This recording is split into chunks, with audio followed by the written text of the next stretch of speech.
നൊന്തു പെറ്റ ഉമ്മാനെ വേണ്ടാത്ത മക്കൾ,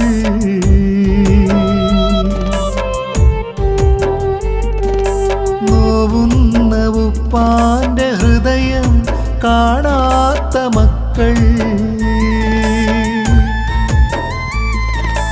18 കഴിഞ്ഞാൽ എല്ലാം തികഞ്ഞെന്ന ഭാവം, പോറ്റി വളർത്തിയ